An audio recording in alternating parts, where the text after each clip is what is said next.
مادر شوهرم منیژه سر و سیمه اومد تو آشپزخونه و گفت سیمین هنوز که چایی نریختی. گفتم که مریم بچه است، نمیتونه چایی ببره واس خواستگارش. تو ببری بهتره. بیا زشت من ببرم. میگن مادر عروس از ذوقش خودش چایی برده. هول هولکی چایی ریخت و داد دستم. گفت برو ماشالله. سینی چایی رو بردم. سرم پایین بود. کلاً دختر خجالتی بودم. چایی رو گردوندم تا به آخرین نفر یعنی داماد رسیدم. بهش چشم دوختم. هیچی نمیشنیدم. هیچی نمیفهمیدم. سوس شدم. نزدیک بود چایی از دستم ولشه. نفسم به شماره افتاده بود. این صابر بود. صابر، عشق من، که الان اومده بود خواستگاری مریم. بهم گفته بود اگه شوهر کنی حتما تلافی میکنم. گفته بود کاری میکنم تا عمر داری جلو چشمات باشم. حالا فکرشو نمیکردم بعد چند سال بخواد نقششو عملی کنه. بخواد واقعا جلوی چشم من باشه. جدیش نگرفته بودم. سینی چای رو روی میز گذاشتم و بی صدا رفتم گوشه ی اتاق نشستم. چشم صابر به من بود. اینقدر دلهره داشتم که نگران بودم هر آن یه نفر بفهمه حالاتمو. بپرسه چت شده؟ کت مشکی، پیراهن آبی، انگشتری که هدیه من بود توی دستش برق میزد. همون تیپی که تو نامه ها بهم گفته بود روز خواستگاری برات میزنم. ولی روز خواستگاری من و اون هیچ وقت نشد. هرگز نرسید. 17 سالم بود که گفتند آقا محسن اومده خواستگاریت. آقا محسن وضع مالیش خوبه. آقا محسن خوش تیپه، خوش لباسه، خیلی خوش هیکله. اصلاً آقا محسن خدای رو زمینه. از آقا محسن بهتر کجای دنیا گیرت میاد. اینقدر گفتن و گفتند و گفتن تا من خام شدم و به آقا محسن بله رو دادم. قید صابر رو زدم. محسن واقعا آدم خوبی بود. از خودش خونه داشت، ماشین داشت. کار و بارشم خوب بود. توی یه کارخونه دولتی دستش بند بود. ولی صابر اون زمان هیچی نداشت. آس و پاس و آسمون جل. تازه وسطای خدمتش بود. هر چیزشو که با محسن مقایسه کرده بودم محسن سرتر بود. ولی یک چیزی این وسط میلنگید. اونم علاقه و دوست داشتن بود. من محسن رو دوست نداشتم. هیچ حسی نسبت به محسن نداشتم کلاً. محسن برای من از هر غریبه‌ای غریبه تر بود. هرگز با علاقه دستشو نگرفتم. هرگز با علاقه و دوست داشتن تو صورتش حتی نگاه هم نکردم. با صدای مادر شوهرم یه دفعه به خودم اومدم. داشت راجع به مهریه صحبت میکرد. همونجا یهو به خودم گفتم هر جوری شده نباید اجازه بدم این وصلت سر بگیره. توی ذهنم مرور میکردم که چطوری این وصلت رو به هم بزنم. که صابر نتونه به هدفش برسه. توی ذهنم مرور میکردم و بدیای دروغین صابر رو تو ذهنم میچیدم که مثلا بگم این پسر همسایه ما بوده و فلان اخلاقو داشته. خانواده‌اش درست و حسابی نبودن. اندازه یک کتاب 300 صفحه‌ای حرف ردیف کرده بودم. چایشونو خوردن و راجب مهریه حرف زدند. مریم خیلی ذوق داشت. دختر مهربونی بود. سن و سال منو داشت. ولی یکم بی دست و پا بود. مهمونا خدافزی کردن و رفتن. تا آخرش که صابر از کوچه رد می شد و یه نقطه می شد رفتنش رو تماشا کردم. با گوشه روسریم اشکم رو پاک کردم و دویدم تو خونه. رو به مادر شوهرم گفتم این دومات بود.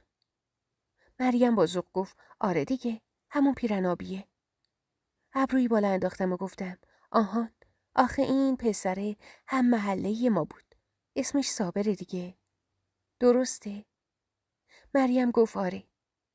منیژه دستپاچه به مریم گفت پاشو برو ظرفه میوه رو بشور.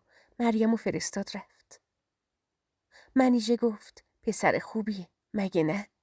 شونه‌ای بالا انداختم و گفتم چی بگم والا.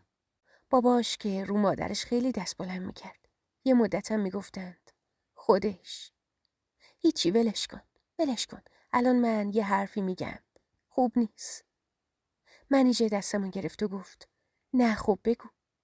چی گفتم؟ تو رو خدا هرچی میدونی بگو. من نمیخوام یه دونه دختر دارم اونم بیچارش کنم. گفتم بذار محسنم باشه. میخواستم محسنم باشه که بشنوه. حرف آخر رو تو خانواده‌شون اون میگفت.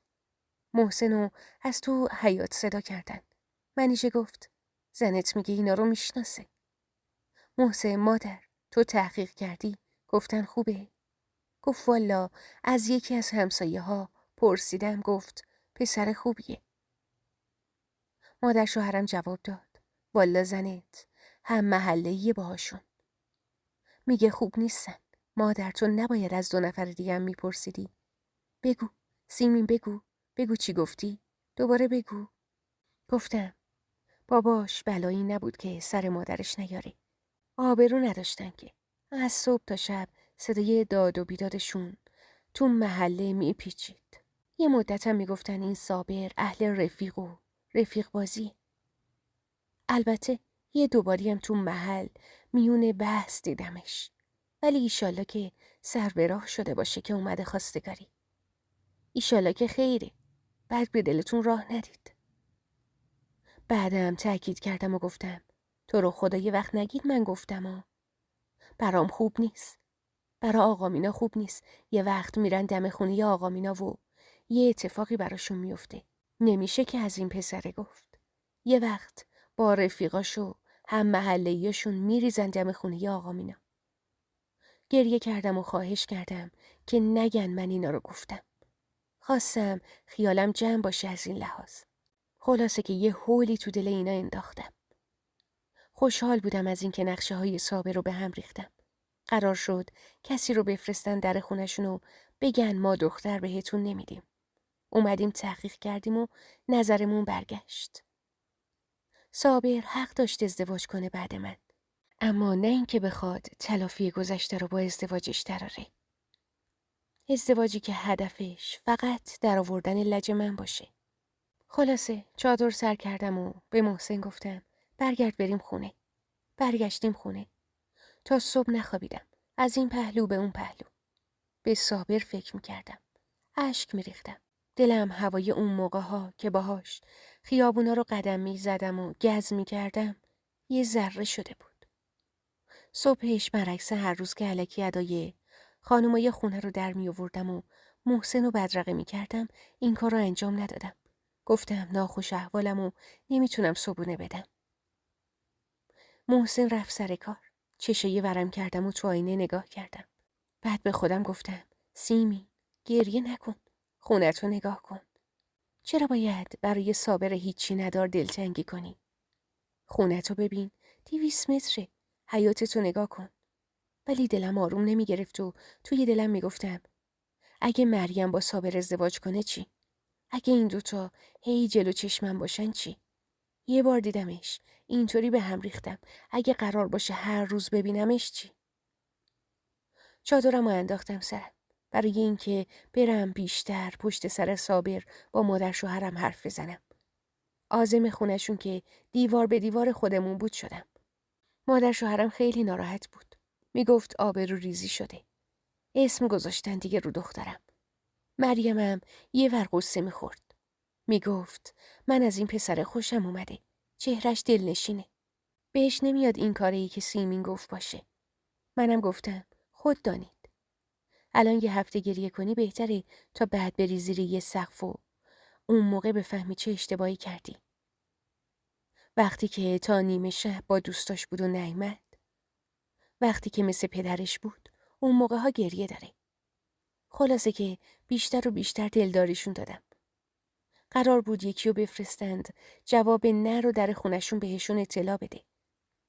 حالا یا مادر شوهرم یا محسن یا یکی دیگه. اون موقع تو شهر ما تازه تلفن کشی شده بود و خیلی ها نداشتن. خلاصه به منیژه و مریم گفتم شب شام بیایید خونه ما. چون میدیدم دل و دماغ غذا درست کردن ندارن. برگشتم. یه شام درست و حسابی درست کردم. غروب بود که محسن دماغو گرفته برگشت خونه. اونم ناراحت بود. هرچی گفتم چی شده حرفی نگفت. داشتم سیب زمینی سرخ میکردم که دیدم منیژه و مریم در زدن و اومدن تو. منیژه اومد یه گوشه نشست. گفتم چی شده مامان جون؟ چی کار کردید؟ پوزخندی زد و گفت برو دنبال لباس دوختن سیمین. هفته دیگه عقده. یه نگاهی به محسن انداختم. محسن گفت ما کلی تحقیق کردیم. تنها کسی که گفت این پسر خوب نیست توی. بعدم رفتیم دم خونشون گفتیم جوابمون منفیه. مامان صابر سری گفت اینو عروستون بهتون گفته؟ گفتم نه، ولی اون گفت. مطمئنم عروستون گفته. پسرم همون اولی که اومدیم خواستگاری گفت چون خیلی دلش میخواسته بریم خواستگاری سیمینو ما نرفتیم کینه داره. این حتما پشت سر ما حرف میزنه. بفرما، الانم که میبینید حرف زده. عروستون از حسودیشه. مادر شوهرم دستشو تو هوا تکون داد و گفت آره سیمین جون. اینطوری بوده. اینا نیومدن خواستگاری تو برای همین ازشون کینه داشتی؟ هول برم داشت. گفتم خود دانید. باش، حرف منو باور نکنید. اونا این حرفو نگن چی بگن؟ مریم گفت به هر حال زن داداش من تصمیممو گرفتم. من میخوام زن صابر شم. دیدم هوا پسه. ادامه دادم من چرا باید با وجود شوهر خوبی مثل محسن اصلا به صابر فکر میکردم؟ اصلا اگه بحث حسادت و کینه است، من از خدا من بود این صابر بیاد تو خونواده من و خوشبختی منو با داداش محسنت ببینه. حالم خود دانید. چشم مریم خانم، لباسم میخریم. خیلی جلوی خودمو گرفتم که داد نکشم و اشک نریزم. هم عصبی بودم از حرفای مادر صابر، هم ناراحت از اینکه راستی صابر داره میاد تو فامیل ما. دلم میخواست برم دم خونشون و داد بکشم و بگم چی دارید پشت سر من میگید؟ کی من از خودم بود تو بیای خواستگاریم؟ مگه من تو رو ردت نکردم به خاطر محسن؟ خلاصه که گفتم هر کاری دوست دارید انجام بدید. با من کل میندازی آقا صابر باشه. ای کاش هرگز باش لج نمی کردم و فکر می کردم یه غریبه است. منم به زندگی می چسبیدم، اونم به زندگیش. نادون بودم. یه بازی ساده لوحانه رو شروع کرده بودم. میخواستم تو روز عقد مریم و صابر بهترین تیپو داشته باشم. از محسن پول گرفتم که برم آرایشگاه و این ور اون ور. اول رفتم بازار و یه لباس سنگدوزی خیلی شیک و گرون قیمت گرفتم. بعد رفتم آرایشگاه. رو صندلی آرایشگر نشستم و گفتم یه رنگ روشن میخوام. یه رنگی که خیلی منو تغییر بده. اون موقع رسم بود جشن عقدایی که میگرفتیم توی حیاط بود با کل جمعیت. روز عقد رفتم یه آرایشگاهی از آرایشگاه مریم بهتر و گرونتر. میخواستم وقتی صابر منو میبینه بفهمه که چقدر زیبا و شیکم. چقدر با کلاسم. و این همش به خاطر وجود محسنه. بفهمه که خیلی سطحش از محسن پایین تره.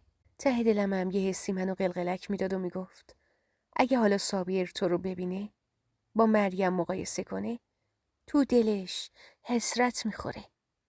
چهره مریم از من زیباتر بود. اما من خیلی به خودم رسیده بودم. کم کم مهمونا اومدن. جمعیت زیاد شد. خودم سر تور عقدشو گرفتم. وقتی مریم بله گفت نزدیک بود پس بیفتم. نمیدونم چرا هی بهش حسودیم میشد. مدام تو دلم و با خودم مرور میکردم که دیوونه، تو که زندگیت از مریم بهتره. همه چی داری. به شوهرت نگاه کن. چقدر آقاست. چیه پس؟ ولی این دلم آروم نمی گرفت. مریم به عشق قدیمی من رسیده بود. صابر اومد تا سرویس تله مریم رو بهش آویزون کنه. نمیتونست قفل گردن بندشو باز کنه. رفتم جلو و گفتم آقا صابر کمکت کنم. میخواستم خوب منو ببینه. ولی اون بدون اینکه به من نگاه کنه همینطوری که توی صورت مریم خیره بود لبخند میزد و گفت بله بی زحمت درستش کنید. بعد همونطور که خیره به چشای مریم بود گردنبندو داد دستم. تا تموم شدن مراسم من همشون وسط بودم. خام بودم. دلیل اینکه میخواستم خودم رو به خانواده صابر نشون بدم نمیفهمیدم. شاید یه علتش این بود که مادرش گفته بود این خیلی دوست داشت ما بیایم خواستگاریش، اما ما نخواستیمش. دلیلش این حرفی بود که پشت سرم گفته بودن. احساساتم متناقض و قاطی شده بود و خودم اصلا نمیفهمیدم دارم چی کار میکنم.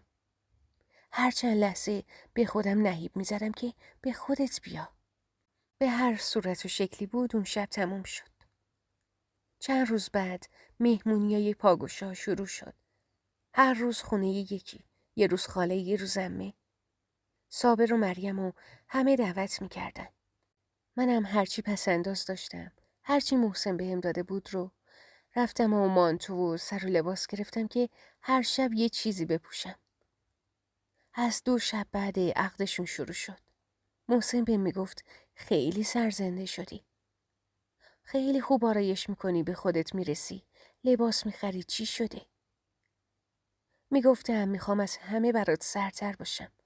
1000 جور آرایش میکردم و 1000 جور تیپ میزدم.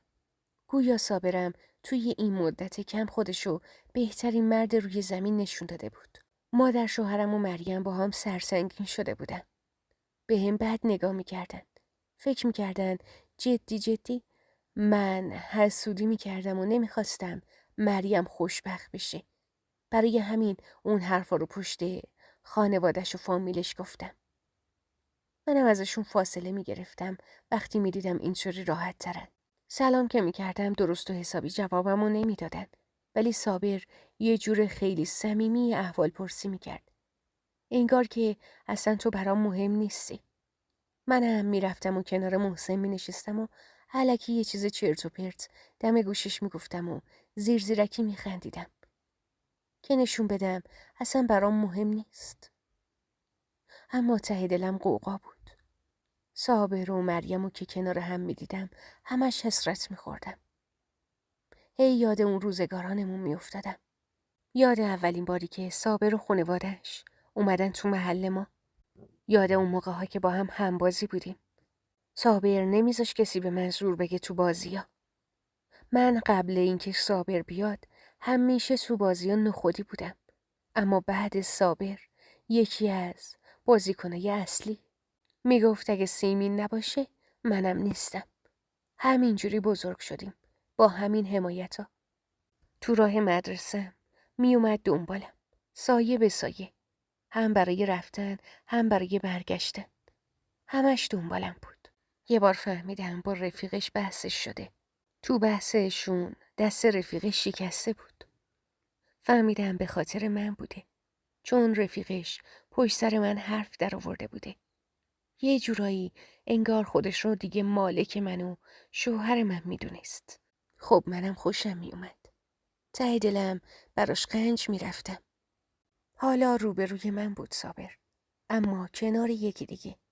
غیرتش برای یکی دیگه بود. حساسیتش برای یکی دیگه. و من تاب‌آوری دیدن این صحنه ها رو نداشتم. نمیفهمیدم دارم چی کار میکنم. گاهی میخواستم لجشو درارم. گاهی وقتا میخواستم کاری کنم که بهم توجه کنه. 1 ماهی گذشت تا اینکه نوبت مهمونی و پاگوشای من رسید.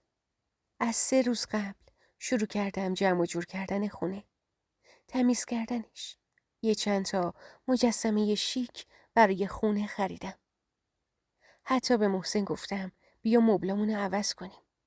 اولش مخالفت کرد. اما هر طوری بود یه روز دست محسن رو گرفتم و برداشتم بردم بازار و یه دست مبل جدیدم گرفتم. میخواستم صابر بفهمه که من چقدر خوشبختم. محسن چقدر از اون بهتره.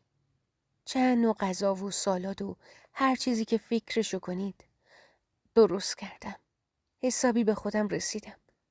مدام قیافم و تو آینه نگاه میکردم که به هم ریخته به نظر نرسم. هی نگاه میکردم و میگفتم یعنی از دید صابر الان چه شکلیه؟ بالاخره صدای در اومد. خودم دویدم و در رو باز کردم و بهشون خوش آمد گفتم. تا رسیدن داخل مریم ابروی بالا انداخت و گفت مبارکا باشه. البته مامان گفته برا جهاز منم میخره ها. لبخند زدم. منیژه که اصلاً تبریک نگفت.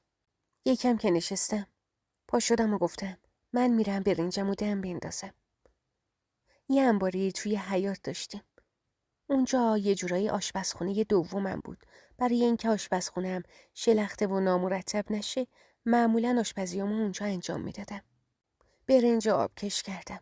داشتم روغن میریختم روش که یه دفعه صدای در اومد. گفتم محسن تویی؟ بیا اینجا ببین این برنج شفته شده. سر برگردوندم. صابر بود. دلم ریخت. خواستم عادی جلوه کنه. گفتم بفرمایید کاری دارید؟ گفت ببخشید یه لیوان آب میخوام. دست باچه شدم. در یخچالو باز کردم. اینقدر دستم میلرزید که پارچ از دستم ول شد و هزار قسمت شد. نشستم رو زمین و شروع کردم جمع کردنش. گفتم آقا صابر برید کنار. الان جارو میارم تمیزش میکنم. وای من خیلی دست و پا چلفتیم. شروع کردم جمع کردنشون. صابر گفت داری با خودت چی کار میکنی سیمین؟ ادامه دادم صبر کنید یه پارچه آب دیگه براتون درارم. بلندتر گفت سیمین میگم داری چی کار میکنی با خودت؟ قسمتای پارچو جمع کردم و جارو کردم و ریختم تو سطل زباله. در یخچالو باز کردم و یه یخ در آوردم. اومدم بندازم تو پارچ. صابر مچمو گرفت و گفت با تو اما داری چی کار میکنی سیمین؟ آروم گفتم دستمو ول کن یه وقت یکی میاد. مچمو سفت‌تر گرفت و گفت ول نمی کنم تا یکی بیاد اصلا. گفتم خواهش میکنم صابر ول کن. بیا برات آب بریزم بخور و برو دیگه. اصلا چرا محسن نیامد دنبال آب؟ تو دنبال چی میگردی؟ هان چرا اینجایی اصلا؟ شونه هامو گرفت و گفت چرا حالا گریه میکنی؟ گفتم این پارچمو خیلی دوست داشتم. برا پارچمه. یه دفعه بغلم گرفت. اولش تقلا کردم تا ازم دور بشه. اما نشد. به ناچار با دلش راه اومدم. گفت این جای آخرین بغل.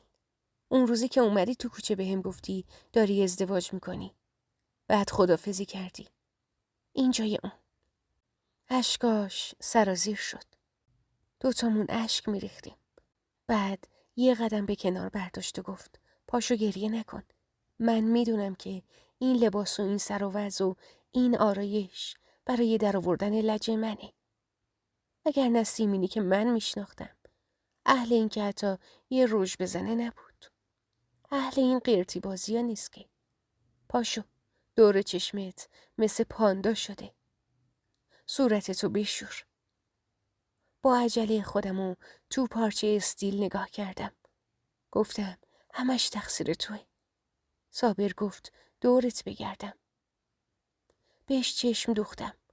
گفت والا سیمین اومدم اینجا بهت بگم. من این ازدواجو نکردم که اعصاب تو رو به هم بریزم. ازدواج نکردم لجه تو رو درارم. من اومدم ازدواج کردم که تو رو هر روز ببینمت. بتونم با شوخی کنم بدون اینکه کسی به همون شک کنه. مدام ببینمت. خودتو جمع و جور کن. بعد یه لیوان آب دستش گرفت و رفت. شروع کردم صورتو زیر چشممو شستن. دنبالش محسن اومد و گفت حالت خوبه؟ صابر گفته پارچ از دستت ول شد. اومدم کمکت کنم. خیلی خجالت میکشیدم. میگفتم کاش رو زمین نبودم. نمیتونستم تو چشمای محسن نگاه کنم. از وجدانم. از اتفاقی که 5 دقیقه پیش بین من و صابر افتاده بود. خیلی خجالت میکشیدم. گفتم نه چیزی نشد عزیزم. ویل شد. جمعش کردم. محسن رفت. دلم نمیخواست از آشپزخونه بیرون بیام. میگفتم با چه رویی تو چشای محسن نگاه کنم. این چه کاری بود؟ اصلا کاش همون روز اولی که صابر اومده بود تو این خانواده من واقعیت همه چیزو به محسن گفته بودم تا جلوی این ازدواجو بگیره. بعد از اون طرف ته دلم قنج میرفت که صابر به خاطر اینکه منو ببینه اومده اینجا، اومده تو این خانواده تا هر روز منو ببینه. حتی احساس غرور داشتم و دیگه به مریم حسادت نمی کردم. چون تو دلم هی می گفتم صابر اینجاست به خاطر من، چون من اینجام. کامل رو ابرا سیر می کردم. اما ته دلم وقتی به محسن نگاه می کردم خجالت می کشیدم. وقتی با صابر چشم تو چشم می شدم نگران بودم کسی بیاد و این رازو بفهمه. دلم برا محسن کباب بود. محسن خوشقلب و مهربون بود. حقش این نبود.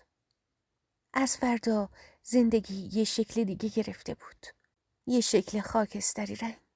علاقه‌ای که به صابر داشتم انگار دوباره ریشه دوونده بود و این اصلا خوب نبود.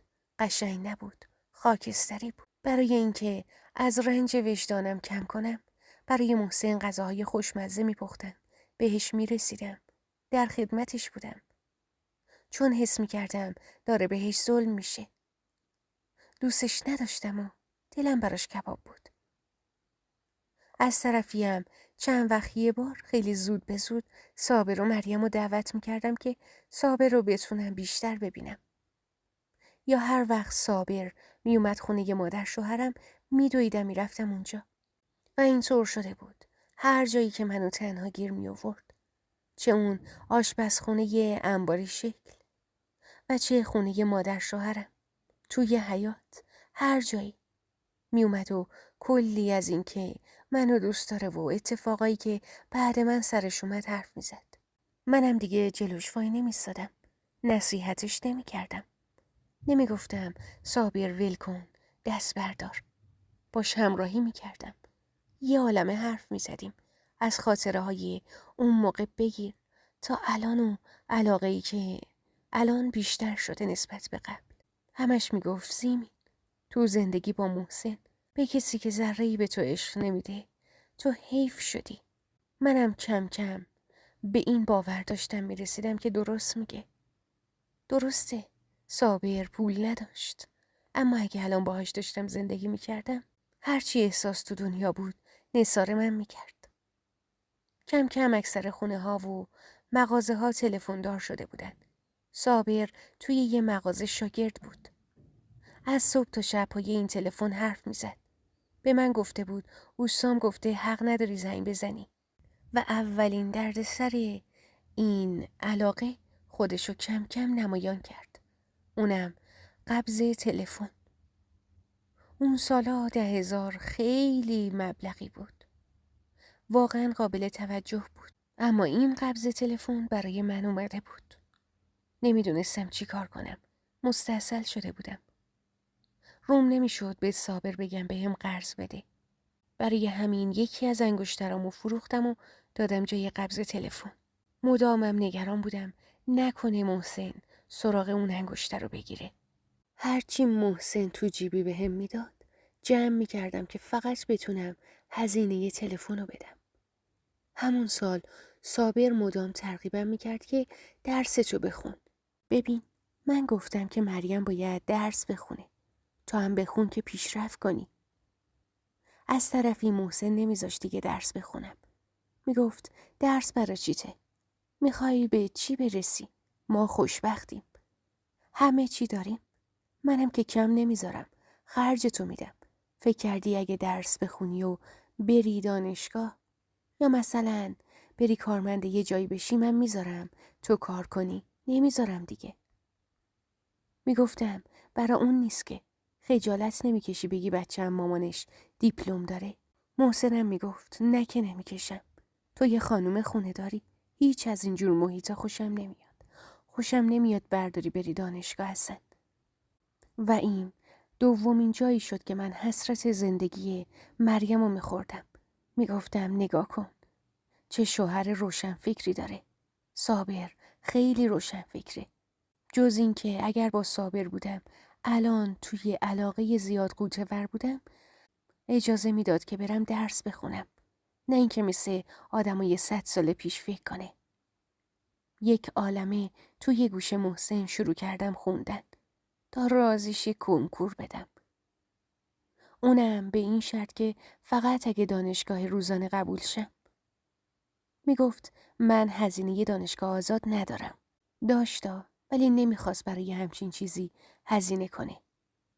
رشته‌ام انسانی بود. کتابامو دوباره باز کردم. شروع کردم درس خوندن. 6 صبح پا می شدم و تا 2 ظهر یه پشت درس می خوندم. بعد از ظهر به کارم می رسیدم. محسن هر جور شده بود میخواست منو با بچه خونه نشین کنه و همش میگفت دلم میخواد پدر و مادر بشیم. ولی منم هی مدام میگفتم بذار کنکور بدم. جوابش که اومد. ببین اصلا اگه من قبول بشم میتونی کلی پوز منو تو فامیل بدی که روزانه یه رشته خوب قبول شدم. وگرنه بچه دنیا آوردن که همه میتونن. اون سال 2 با مریم کنکور دادیم. مریم آزاد قبول شد و من روزانه. اونم فرهنگیان رشته تربیت معلم. محسن اولش هیچ خوشش نیومد. شروع کرد غر و غر کردن. اما بعد که تمام فامیل شروع کردن تبریک گفتن و گفتن از این بهتر نمیشه و میره یه محیط خانومانه، یه کمی نرم شد. دیگه اونم میگفت ایرادی نداره. خوبه. روزا میری سر کلاس. محیطش هم خانومانه است. عصر به بعدم تو خونه خودتی. اون سال دانشجو شدم. مریم هم دانشجو شده بود. تمام خرج دانشگاه آزادش رو صابر میداد. این قیاس ها باعث می شد ناراحت بشم. از اینکه محسن اصلا حمایتگر نبود و صابر چقدر حامی بود. محسن قدر منو که روزانه قبول شدم نمیدونست. ولی صابر قدر مریم که آزاد قبول شده رو میدونه. همش تشویقش میکنه. صبح تا شبم حرف صابر این بود. دیگه خانوما تو این دور زمونه باید پیشرفت کنن و به یه جایی برسن. دستشون تو جیب خودشون باشه. حرف داشته باشن تو جامعه برا گفتن. مگه قدیمه؟ و از اینجور حرفا که محسن هرگز نمیگفت. محسن خیلی سنتی بود. همیشه بهترینا رو فراهم میکرد. ولی میگفت یه خانومو چه به کار بیرون چه به دانشگاه. باید بشینه تو خونه بچه‌شو بزرگ کنه. این قیاس ها باعث شده بود کم کم نه تنها از محسن بیزار بشم بلکه رنج وجدانی هم که داشتم کمتر و کمتر می شد و بیشتر از هر وقت دیگه‌ای به سمت صابر کشیده می شدم. تو جمع خونه مادر شوهرم اینا صابر مدام منو تشویق می کرد. می گفت محسن قدر خانوم تو چرا نمیدونی؟ دانشگاه به این خوبی قبول شده. آرزوی هر کسیه. من به جای تو بهش افتخار میکنم. همون روزم یه وقتی که تنها شدیم به هم گفت من هر روز مریم رو با موتور میرسونم دانشگاه. اما آرزوم این بود که تو بشینی ترک موتورم. نه مریم. سری گفتم فردا بهم زنگ بزن بیای دنبالم. خلاصه محسن که رفت از خونه بیرون و سر کار تلفن خونه زنگ خورد. صابر بود. گفت تو کوچه پشتی خونتون منتظرتم. از خونه رفتم بیرون. نشستم رو موتور. بعد خیلی مدت تونسته بودم بغلش بگیرم. صابر آواز میخوند. منم با ماسک و عینک نشسته بودم که کسی نبینه.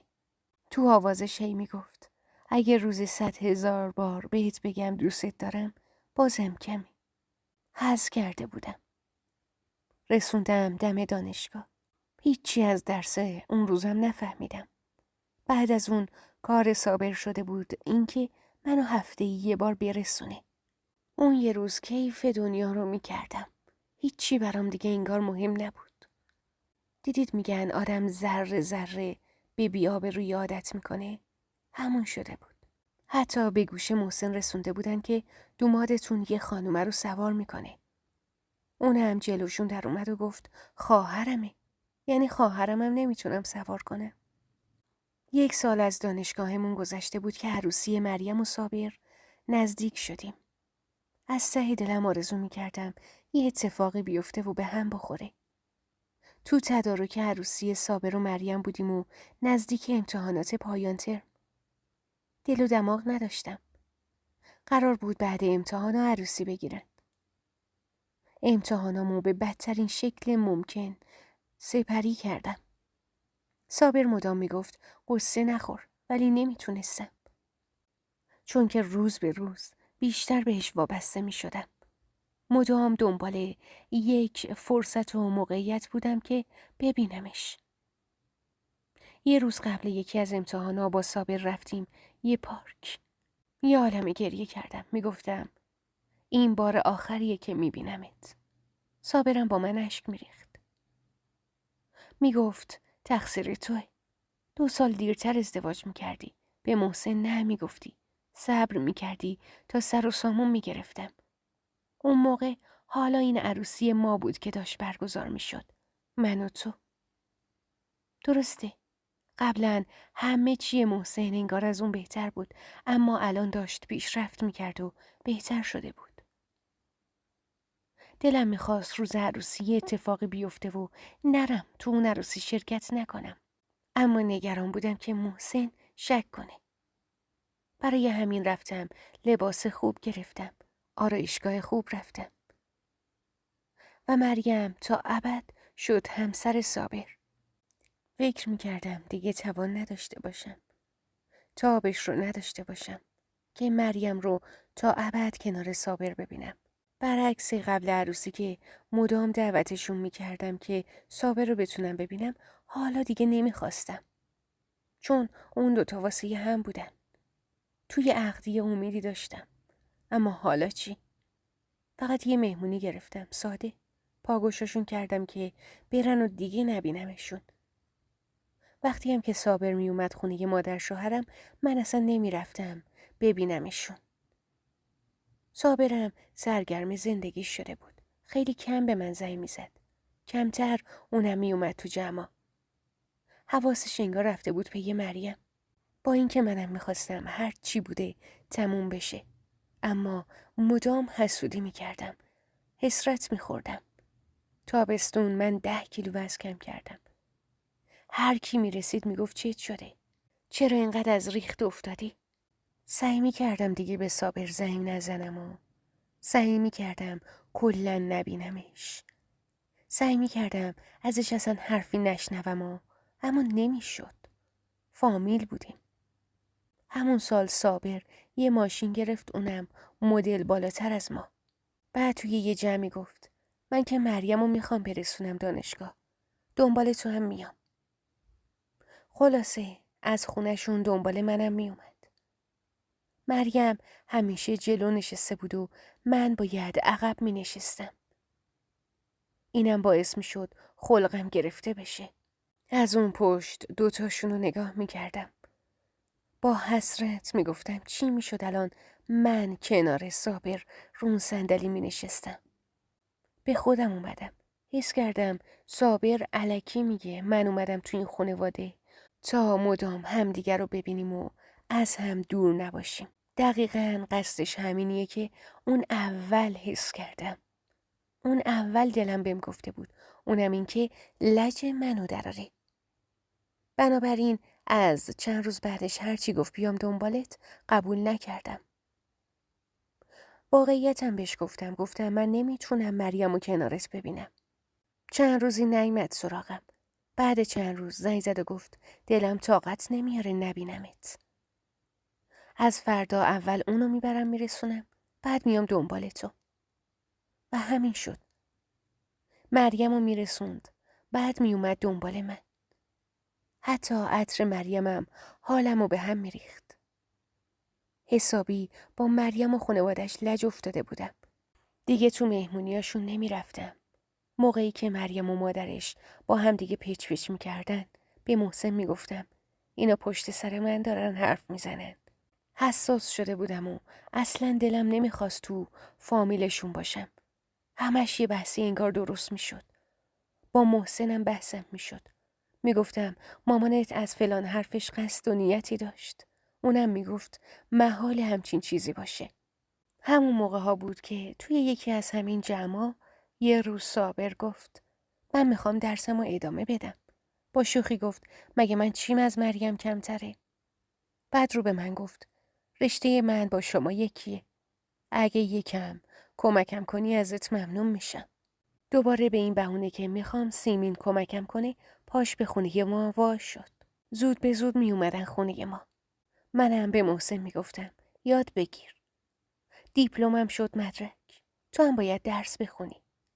ولی انگار نمیفهمید. اون انگار فقط بلد بود یه کار ساده انجام بده. بره دم مغازشو برگرده. هیچی دیگه انگار بلد نبود.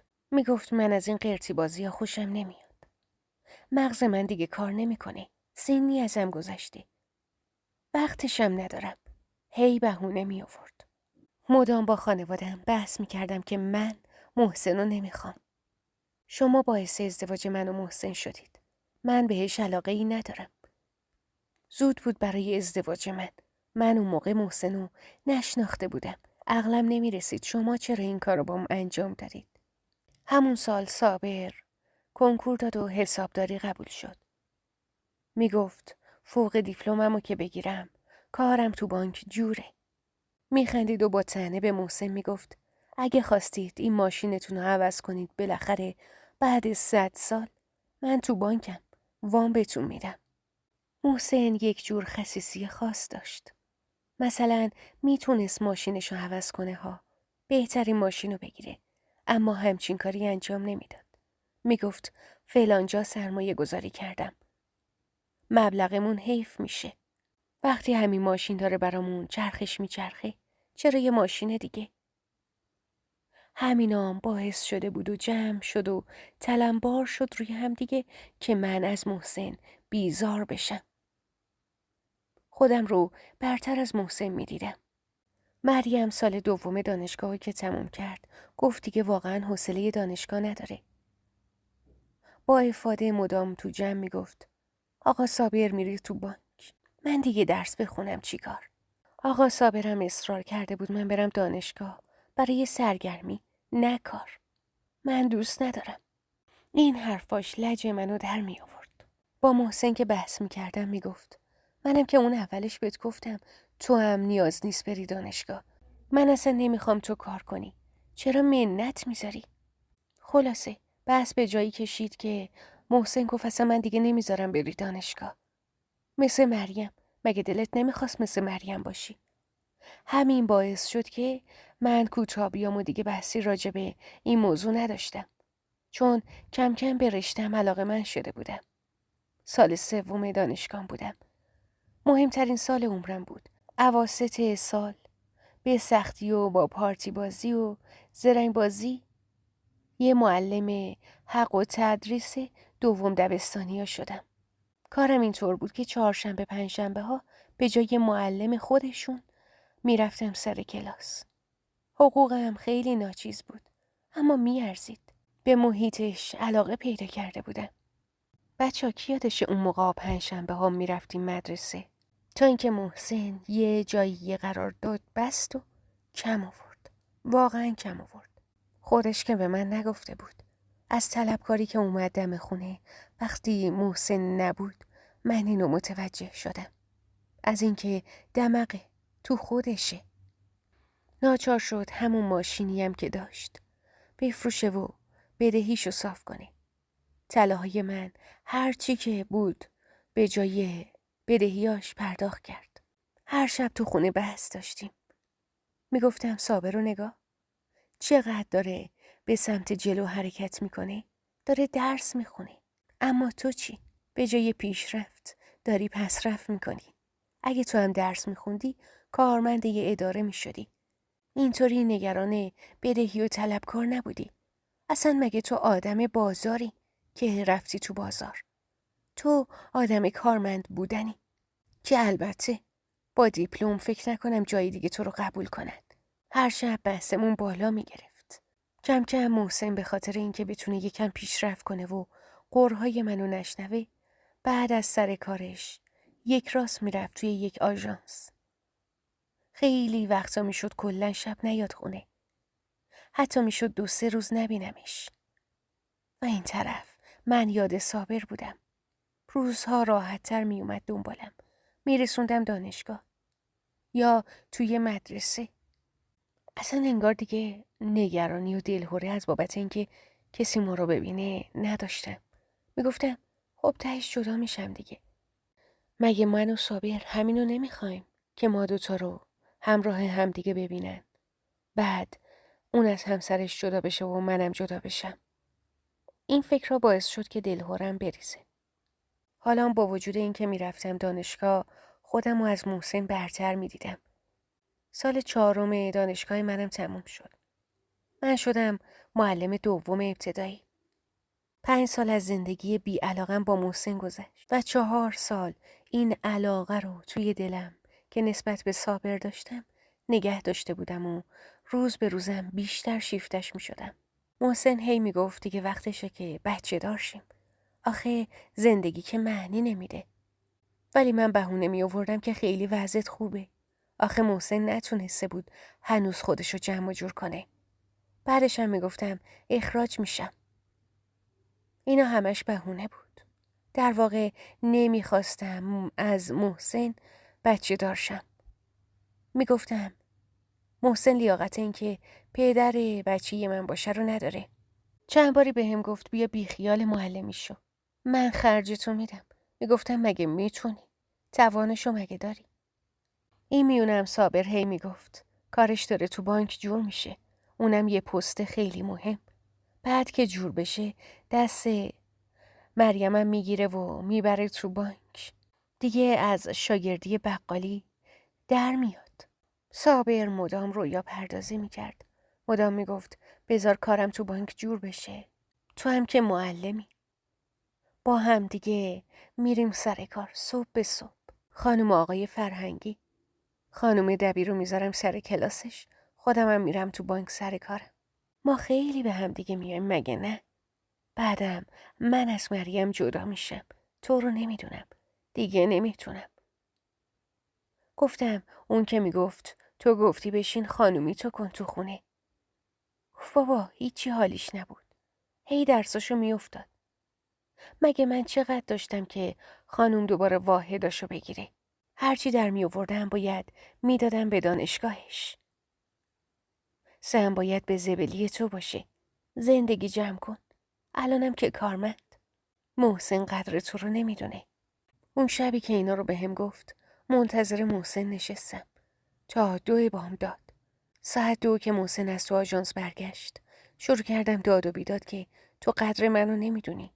تو یه بار شد به هم بگی ممنونم ازت. یه بار شد به هم افتخار کنی. اونم داد و بیداد میکرد که برای چرخوندن زندگی اصلا مگه من خونم که بخوام از تو تقدیر و تشکر کنم. من مدام باید برای برآوردن خواسته های تو بیرون سر کار باشم. میگفتم مردم چطوریه؟ خواسته های زنشون رو برآورده میکنن. از اون طرفم یه عالمه به زنشون محبت میکنن.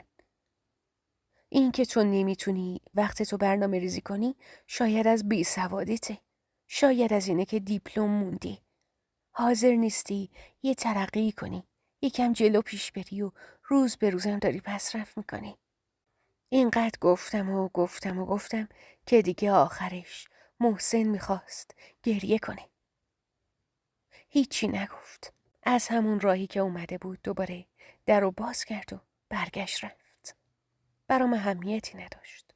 چون علاقه دیگه این میون نمونده بود و من فکر میکردم محسن داره کمکاری میکنه.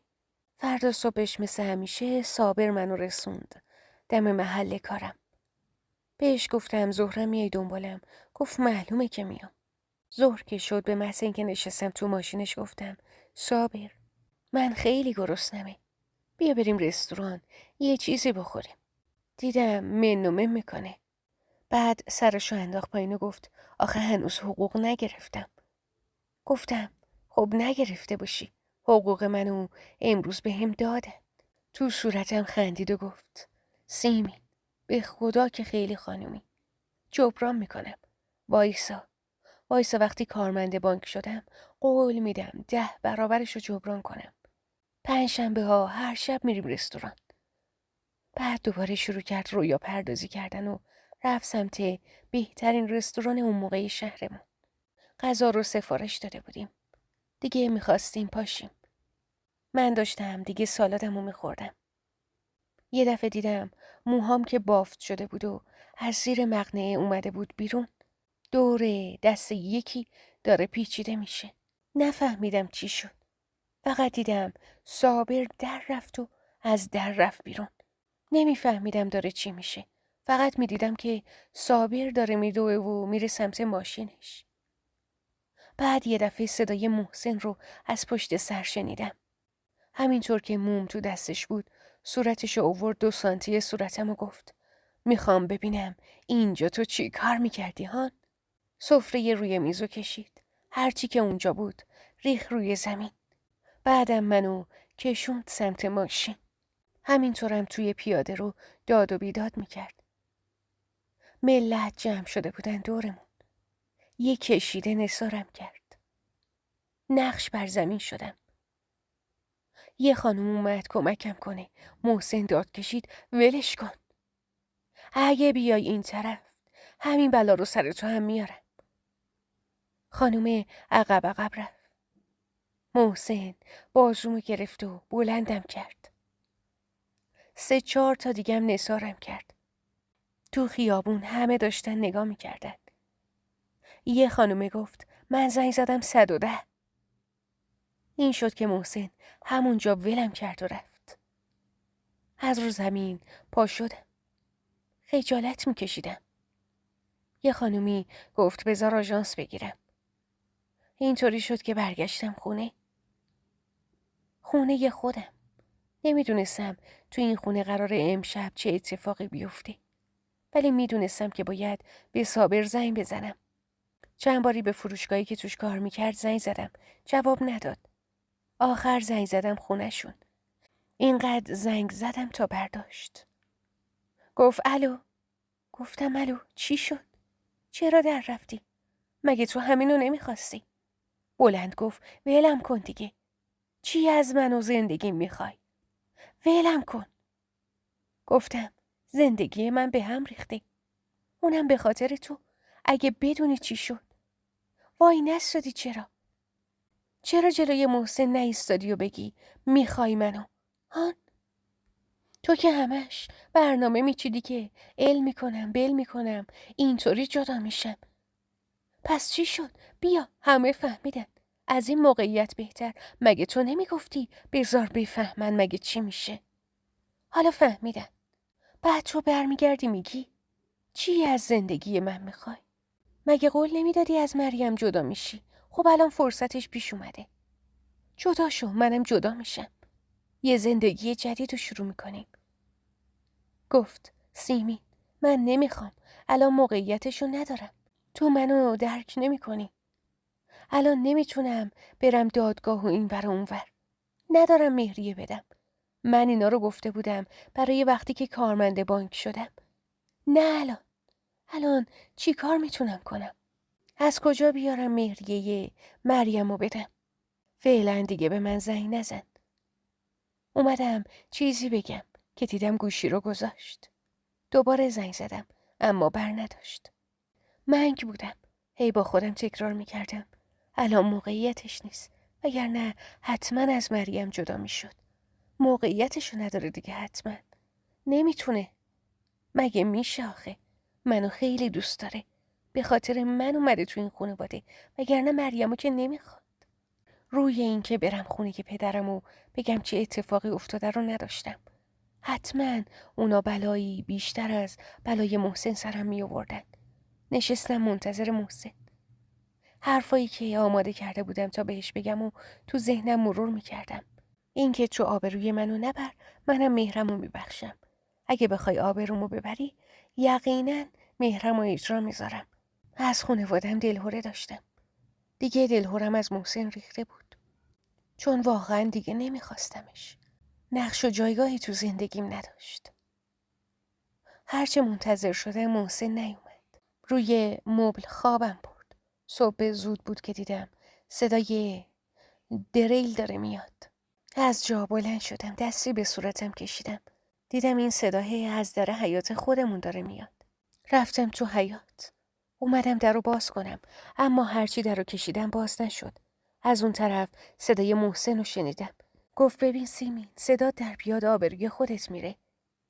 در رو قفل کردم.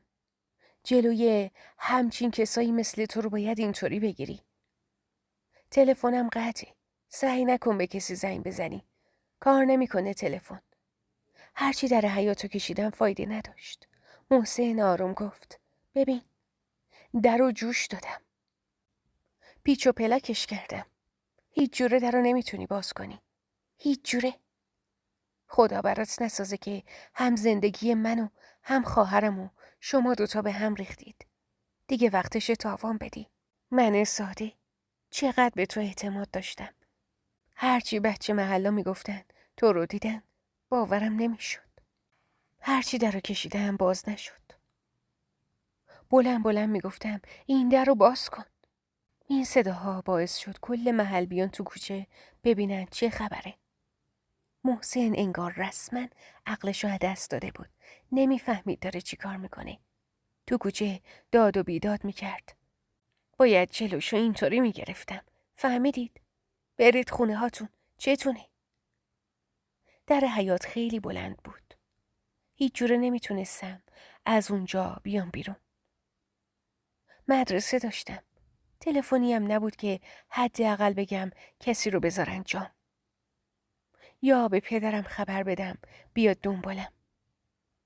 محسن رفت. اینجا خودم مقصر بودم. اینقدر اون طرف در داد و بیداد کردم که باعث شدم آبروم بره. همسایه ها اومده بودن و با هم دیگه پچ پچ میکردن. صداشونو میشنیدم، اما انگار هیچی برام مهم نبود. کم کم از کمتر شدن صداها فهمیدم محسن رفته. منم این طرف در نشسته بودم و گریه میکردم و کمک میخواستم. از حرفای محسن کسی جسارت نداشت بیاد دم در. به همسایه ها گفته بود بفهمم کسی اومده من میدونم و شماها. اما یکی از همسایه ها اومد گفت سیمین غذا داری؟ اون تو چیزی هست برا خوردن؟ گفتم دارم، ولی غذا نمیخوام. زنگ بزنید بابام، خواهش میکنم. آروم گفت یه وقت نگی من زنگ زدم و حالا بگو شمارشو بنویسم. برم زنگ میزنم تو خونه. نیم ساعت بعد دیدم یکی داره زنگ میزنه. بابام بود. دم در اومده بود. جسته و گریخته یه چیزایی تعریف کردم. اما کامل نگفتم که من با صابر تو رستوران بودم و اینطوری شده. گفت این در یه طوری بسته شده که هیچ جوره نمیشه بازش کرد. تو برو تو خونه یه نردبومی پله چیزی بیار بذار. از این طرف در بیا بالا. از اون طرفم من میگیرمت. دویدم تو خونه. هرچی طلا داشتم برداشتم. با یک چارپایی که داشتم از در بالا رفتم. اون طرفم یکی از همسایه ها نردبوم گذاشته اومدم پایین. نمیخواستم زندگیم به هم بریزه. زندگی خودم نه، پدر و مادرم. فقط فعلا پدر و مادرم برام مهم بودن. محسن که دیگه همه چی رو فهمیده بود و برام مهم نبود. تو ماشین حق زدم. به بابام گفتم ناخوش احوالم. برسم خونه توضیح میدم چی شده. رسیدم خونه. تلفنو برداشتم.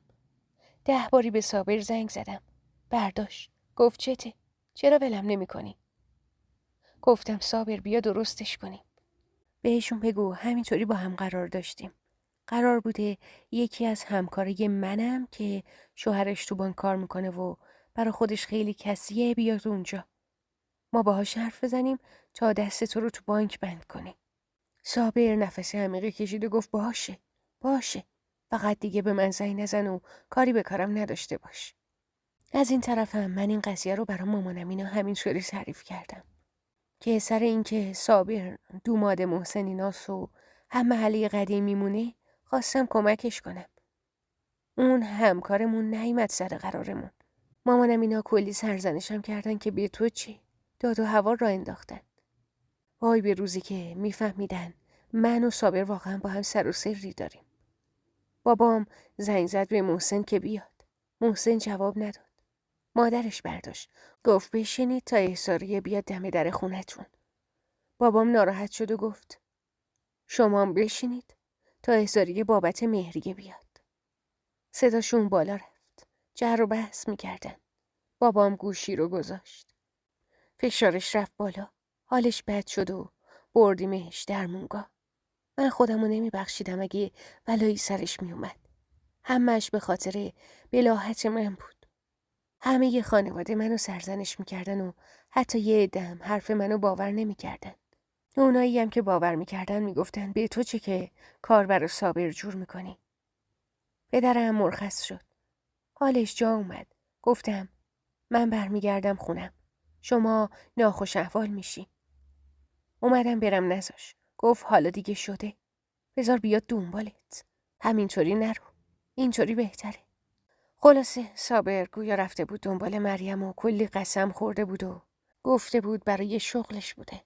به هر حال پذیرش یه دروغ شیرین راحت‌تر از پذیرش یه واقعیت تلخه. اونام به خودشون قبولونده بودند که آره چیزی بین صابر و سیمین نیست. فرداش رفتم سر کار. ظهر که از سر کار برگشتم دیدم محسن اومده دنبالم. تو سکوت حرکت کردیم سمت خونه. رسیدیم خونه. گفت همه رو گول زدی. بابا تو، ننه تو. بابای من و مریم و. البته اونا دلشون میخواست گول بخورن برای اینکه مریم جدا نشه برگرده خونه. اما منو که نمیشونی گول بزنی. فکر کردی متوجه نگاهات به صابر نمیشدم. من سادم. من ابلهم. گفتم اتفاقیه که افتاده. بیا جدا بشیم. اگه منو میخوای که دیگه اینو هی به روم نیار. تهمت نزن. اگرم منو نمیخوای که بیا جدا بشیم. گفت از فردا حق نداری بری سر کارو میشینی زندگی میکنی. جواب دادم تو اولم دنبال بهونه بودی. تو حسودی میکنی که من پیشرفت کردم. چون خودت به هیچ جا نرسیدی حسودی میکنی. فرق تو و صابرم همینه. صابر دلش میخواست مریم پیشرفت کنه. تو همچین چیزی دلت نمیخواد. صابر مدام در تکاپوه میخواد زندگیشو تغییر بده. اما تو چی؟ هیچ جا نرسیدی هیچی. همه زندگیمونم ذره ذره از دست دادیم. اومد تو چند سانتی صورتم و گفت پس با اینجور حرفا خاموش شدی آره؟ ابله. صابر خرج کدوم دانشگاه رو داد؟ مریم دانشگاه آزاد قبول شد. گفت نمیخواد از تو عقب بمونه. سر چشم و هم چشمی. هرچی به صابر گفتیم بیا هزینه دانشگاهشو بده. گفت فعلا با من عقده. هر وقت با من ازدواج کرد بعد خرجشو میدم. بابام خرج دانشگاهشو داد. بعد مریم قسممون داد که به کسی نگیم چون آبروش میره. چون میگن عجب شوهر به درد نخوری. تا هم که عروسی کرد دیدی. صابر گفت بابات داشت خرج دانشگاهتو بده. من ندارم. مریم اومد نشست خونه کلی به بابام اصرار کرد. گریه کرد تا خرج دانشگاهشو بده. اما بابام نداد. بعدم صابر کدوم دانشگاه رفته که هی داری میگی اینو؟ چپ میری راست میای میگی صابر میره دانشگاه. اونم الکیه. خواهر بیعقل من اینو تو فامیل گفته تا لج تو و دخترم و دوستاشو دراره. الکی شایعه کرده. همش الکیه. اون موقع هم اینطور بود.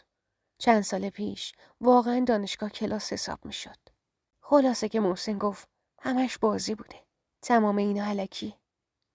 جواب دادم تو داری دروغ میگی. تو میگی چون بهت گفتم صابر از تو بالا سر و بهتره. گفت من الکی میگم. حالا که اینقدر صابر رو دوست داری طلاقتو میدم. برو باش ازدواج کن. مگه نمیگه قراره کارمند بانک شه؟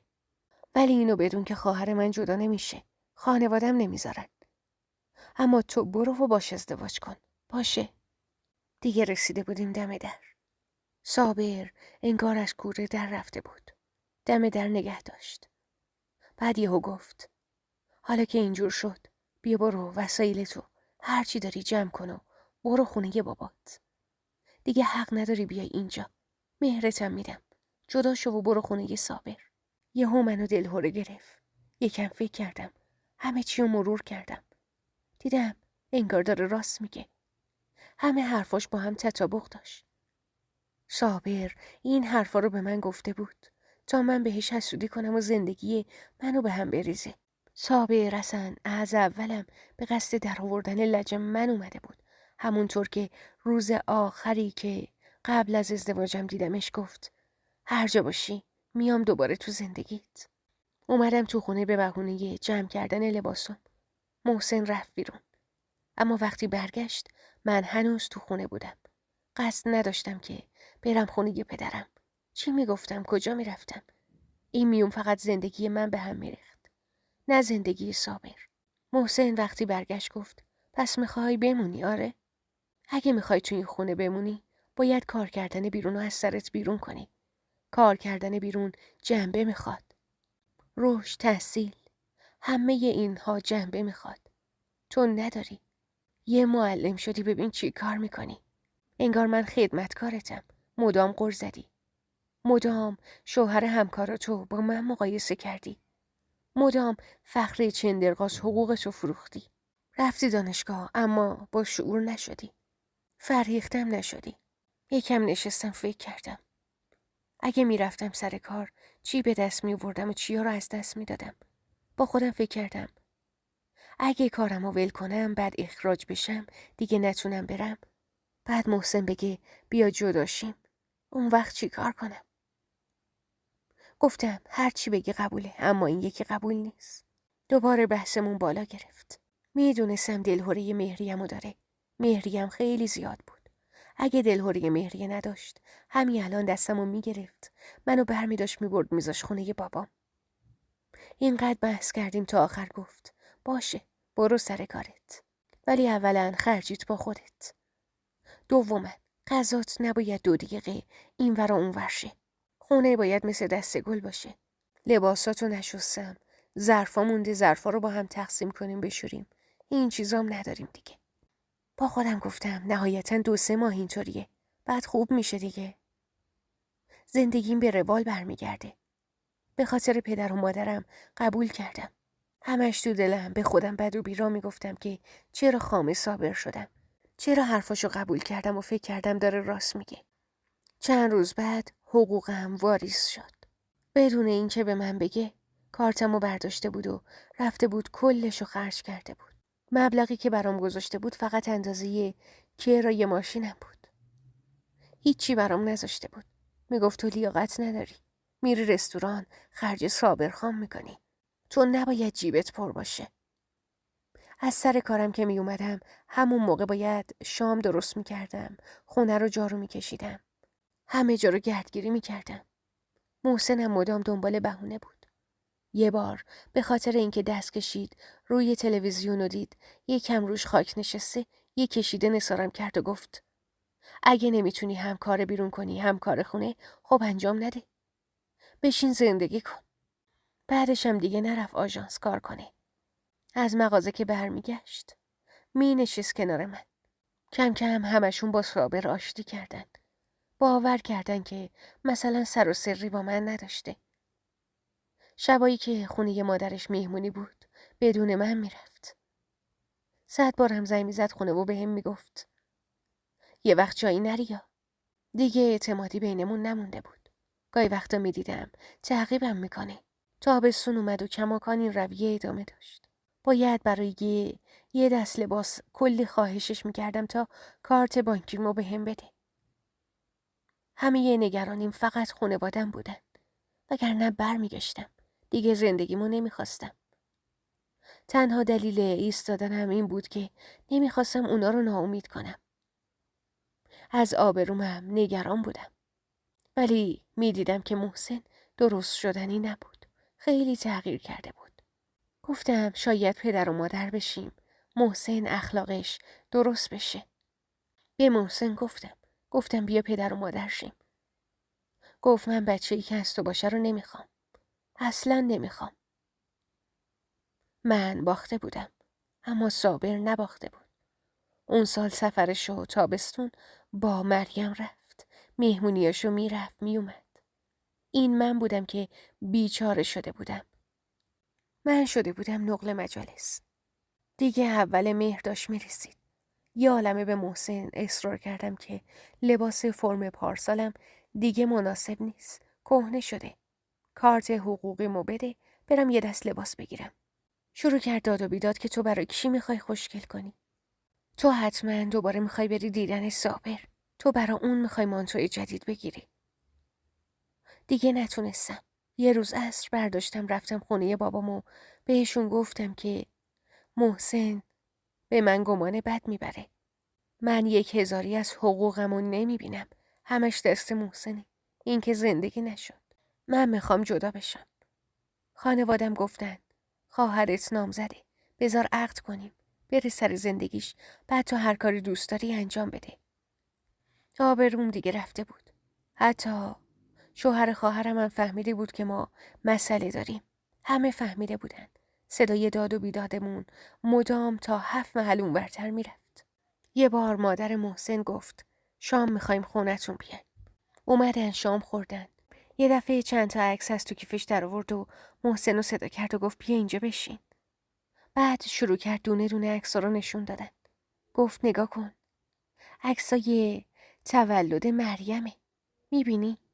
انگار میخواست لجه منو دراره که برای مریم تولد گرفته بودن. ولی وضع از این بدتر بود. یهو گفت کدومو میپسندی مادر؟ بعد که از سیمین جدا شدی بریم خواستگاریش. پوزخندی زدم و گفتم ولی فکر نکنم به محسن دیگه دختر جوون بدنم. شما زیاد امیدوار نباش. مادرش گفت اولا که کسی از شما نظر نخواست. بعدشم تو جدا شو و برو. دست از سر ما و زندگیمون بردار. مطمئن باش باهاش ازدواجم میکنن. در هر خونه‌ای که بریم نه نمیگن. چون پسر من عیبی نداره که. همه میدونند و همه فهمیدن عیب از توی و تو بی‌آبرویی. هیچی نگفتم. اصلا در حوصلم نمی گنجید بخوام بحثی باهاش داشته باشم. اون دوتام شروع کردن حرف زدن در مورد جشن تولد مریم و دخترایی که تو عکسن. منم بی توجه بهشون کانالای تلویزیون رو تغییر میدادم. بعد از اون اتفاقا من دیگه مریم رو ندیده بودم و نمیذاشتند با من روبرو بشه. یه جورایی هم برای این که مریم رو به زندگیش دل خوش کنن که جدا نشه یه وقت و نگه میخواد جدا بشه بهش قبولونده بودن که محسن اشتباه کرده. محسن به زنش و صابر بهتون زده. اصلا این خبرها نبوده که. صابر هم اینقدر توی این مدت خوب نقش بازی کرده بود که مریم دقیقا همین فکر رو میکرد. اصلا گمونه بد نبرده بود. خیلی سعی کردم زندگیم درست بشه. محسن یه فرصت دیگه بهم بده و بتونیم با هم زندگی کنیم. ولی محسن همینجوریش هم مرد بددلی بود. حالا که دیگه تو این شرایط قرار گرفته بودیم همه چی بیشتر به هم ریخته بود.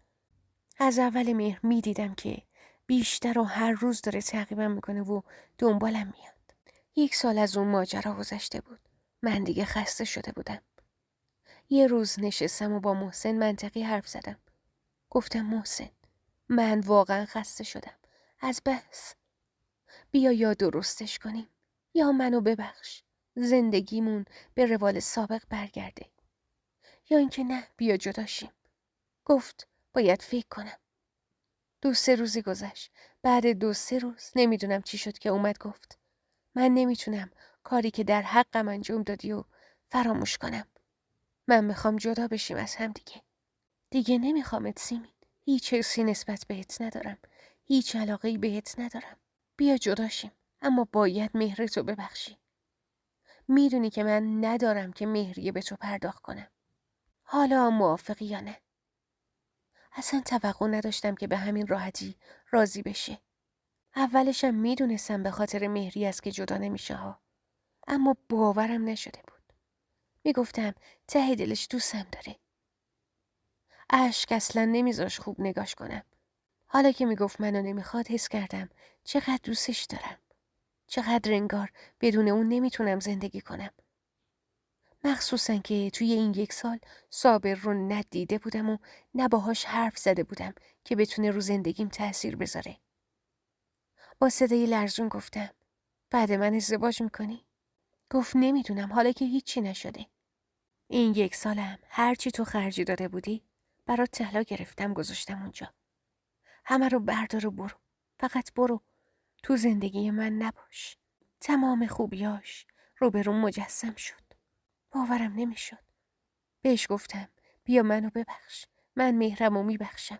ولی بیا باز با هم زندگی کنیم. محسن یکم فکر کرد. گفت نمیدونم. بهت قول نمیدم که مهرتو ببخشی و دوستت داشته باشم. اما سعیمو انجام میدم. فردا صبحش مرخصی گرفتم و با هم رفتیم کل مهرمو بخشیدم. به امید بهتر شدن زندگیم. جلب اعتماد محسن. به امید اینکه برنگردم خونه بابام. چند روزی با هم زندگی کردیم. همه چیز سرد بود. محسن خیلی بیمیل بود. زیاد حرف نمیزد. اما دیگه با هم دیگه بحثی هم نداشتیم. هیچ بحثی. یه روز ظهر برگشتم خونه. دیدم محسن یه نامه نوشته. نوشته بود که من لباسامو جمع کردم. رفتم. نوشته بود فکر میکردم دوستت دارم. اما حالا که مهرتو بخشیدی فهمیدم به خاطر مهر بوده که این مدت منم موندم. مهرتو که بخشیدی فهمیدم علاقه‌ای بهت ندارم. ازت خواهش میکنم که بری. درخواست جدایی بدی و توافقی جدا بشیم. در آخر نوشته بود تا زمانی که جدا شیم تو میتونی توی این خونه بمونی و نری خونه پدرت. من خونه مادرم میمونم. فهمیدم دیگه هیچ راهی نداره. واقعا راهی وجود نداره که بتونه با هم بمونه. نمیخواستم برگردم خونه بابام. به محسن زنگ زدم و گفتم باشه من راضیم. اما نمیخوام خونه بابام برگردم. یه خونه برام رهن کن. یا همین خونه رو به من رهن بده و هیچ کس از فامیل من نفهمه که جدا شدم تا موقعش برسه. سریع قبول کرد. از آقا بودنش بود. از فرداش 2 نفری رفتیم برای کارای جدا شدنمون. تمام طول مسیر من مدام گریه می کردم. همه چیز هم خیلی سریع پیش می رفت. یه روزم رفتیم محضر. همون محضری که توش عقد کرده بودیم. روز سختی بود. من خیلی اشک می ریختم. طوری که دفتردار به محسن گفت مطمئنی نمیخوای بیشتر فکر کنی؟ محسن خیلی جدی گفت ما قبلا تصمیممون رو گرفتیم. اول اون امضا کرد و بعد من. از اون طرف با هم رفتیم بنگاه. یه خونه برام رهن کرد. اصلا نمیخواستم خانوادم بفهمن. همه چیز پنهون بود. الکی به خانوادم گفته بودم با محسن اسباب کشی کردیم یه محله دیگه. یه خونه دیگه. خانوادم هم که می اومدن خونمون دوباره الکی میگفتم محسن رفته سفر رو نیستش یا سر کاره. 1000 جور حرف سر هم میکردم تا فقط خانوادم نفهمن جدا شدم. اما مگه تا کی میشد پنهون کرد؟ تا وقتی تونستیم این رو از بقیه قایم کنیم که محسن ازدواج کرد. منم نمیدونستم. یکی از هم محله‌ای مادر شوهرم به مامانم گفته بود محسن ازدواج کرده. مامانم پس افتاده بود. به من زنگ زد که تو میدونی محسن ازدواج کرده؟ تو راضی؟ و اونجا بود که ناچار شدم واقعیت رو بهش بگم. گفتم که من و محسن خیلی وقتی که از هم جدا شدیم. همه چیزو براش تعریف کردم. مامانم هی گریه میکرد و میگفت جواب آقا جونت رو میخوای چی بدی؟ گفتم مگه من چی کار کردم که مستحق این همه بلا بودم؟ شما نمیذاشتید جدا بشم. منم خودم دست به کار شدم. چقدر میتونستم مگه با محسن زندگی کنم؟ نمیشد دیگه. نشدنی بود ماما. خلاصه که به پدرم یواش یواش گفتیم. ازم خواست که بیشتر از این آبروشو نبرم. بیام با خودشون زندگی کنم. واقعا بعد از جدایی اونم زمانی که همه تو رو مقصر بدونن زندگی تو خونه پدر خیلی سخته. برای همین نمیخواستم برگردم. همه بهت کنایه میزنن. من فقط به خاطر پدرم قبول کردم که برگردم. خونه‌ای که رهن کرده بودم و تحویل دادم. وسایلمو جمع کردم و برگردوندم تو انباری پدرم. خودمم برگشتم. حالا دیگه عاقل‌تر شده بودم. خیلی رنج میکشیدم. فامیل می اومدن به هم کنایه می شدن. هر کی یه چیزی می گفت. خصوصا که 4-5 ماه هم تنها زندگی کرده بودم. الان عادی شده که یه نفر بعد جدا شدن میره و تنها زندگی میکنه. اون موقع ها اونم توی شهرستان کوچیکی مثل شهر ما اصلاً خوبیت نداشت که یه نفر بعد جداییش بره و تنها زندگی کنه. خلاصه کم کم از سر زبونه افتادم. داشتم همه چی رو فراموش میکردم که یکی از فامیلای محسن یهو اومد و شد همکارم. یه روز بهم گفت سیمین میدونی تو فامیل مادر شوهرت چی شده؟ ابرومو بالا دادم و گفتم نه مهمم نیست. هر چی میخواد شده باشه من چی کار کنم؟ با هیجان تعریف کرد که آره چند روز پیش عروسی محسن دعوت بودیم. جواب دادم مبارکش باشه. خواستم پاشم که دنبالم راه افتاد و شروع کرد ادامه‌ش رو گفتن و تعریف کردن. اگه بدونی چه سالاری بود؟ خیلی قشنگ بود. محسن دوباره عروسی گرفت. فکر نمی کردیم چون ازدواج دومشه همچین عروسی بگیره. ولی گرفته بود. شونه ای بالا انداختم و رفتم سمت کلاسی که میخواستم تدریس کنم. دستمو گرفت و گفت نه باید ادامه‌شم بشنوی. هیجان داره آخه. کلافه ایستادم تا حرفشو بگه. یهو ادامه داد. بعد عروسی صابر به این دختر خیلی نگاه میکرده. این دخترم یه علم شنگه‌ای به پا کرده که بیا و ببین. تو فامیل پیچیده. ببخشید اینو بهت میگم اما گفته فکر کردی من مثل زن اول محسنم. جد و آبادتو میارم جلو چشمت. داد و بیداد و محسن هم با صابر دست به یقه میشه. بعدم داداشای این دختره عروس جدیده میان. اگه بدونی چی کارش کردن صابر چند روزی بستری بود. تازه مرخص شده. مریم هم گفته تو این سالا حرف نزدم نگفتم. اما اینقدر به این و اون نگاه کرده که آبرومو برده. چند باری فهمیدم که با چند نفره. ولی به روی خودم نیاوردم. دیگه نمیتونم زندگی کنم. حالا بعد مدت‌ها من دوباره افتادم سر زبونا با این کار صابر. حالا همه دیگه از زن محسن تعریف میکردن. پشت سر من یه عالم حرف بود. خلاصه که صابرم دووم نیورد. بعد مدتی جدا شد. مریم و صابر اون موقع یه دختر 2 ساله هم داشتن. خلاصه اون موقع ها خیلی دلم میخواست جدا زندگی کنم. اما نمیشد. حرف در می آوردن. من زود با محسن ازدواج کرده بودم و از ازدواجم پشیمون بودم. از اینکه گول صابرم خورده بودم پشیمون بودم. اما از اینکه از محسن جدا شدم پشیمون نبودم. ما هیچ علاقه‌ای به هم نداشتیم. یه روز آخرش جدا می شدم حتی اگه صابر نمی اومد. طلاق اصلا جا نیفتاده بود. هر خواستگاری برام می اومد یا پیرمرد بود یا یه آدم آسمون جان. پدر و مادرم مدام قصه زندگی منو می‌خوردن. مدام گریه می‌کردند. مخصوصا مادرم. هر روز یه دعایی می‌نوشت که بخت منو باز کنه. در صورتی که من عاقل شده بودم.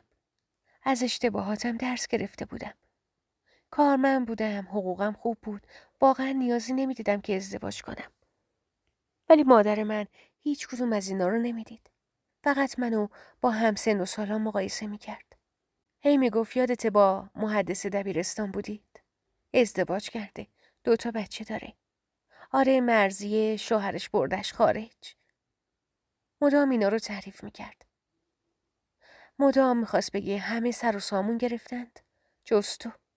وقتی هم یه خواستگار بی خود میومد. مدام گریه میکرد و میگفت محسن به اون خوبی و ول کردی. بلاحت کردی. حالا ببین کی برات میاد. حتی رفته بود به این کسایی که شوهر پیدا میکنند یه علنگو داده بود تا یه خواستگار برام پیدا کنند. خانومم اومده بود نشسته بود خونمون میگفت آره حقوق بازنشستگیش خیلی بالاست. خونه ماشینم داره. ولی شما یه بار ازدواج کردی. اینو باید بدونی. باید باش صحبت کنم ببینم دختراش راضی میشند یا نمیشند که با شما وصلت کنه. من یه عالمه گریه کردم و به مامانم گفتم دیگه دست از سرم برداره. چرا به این جور آدما گفته که برام خواستگار بیارن؟ 2-3 سالی گذشته بود. من خیلی تو زندگیم پیشرفت داشتم. برای خودم ماشین گرفته بودم و با ماشین میرفتم سر کار و میومدم. یه روز مادر صابر اومد خونمون.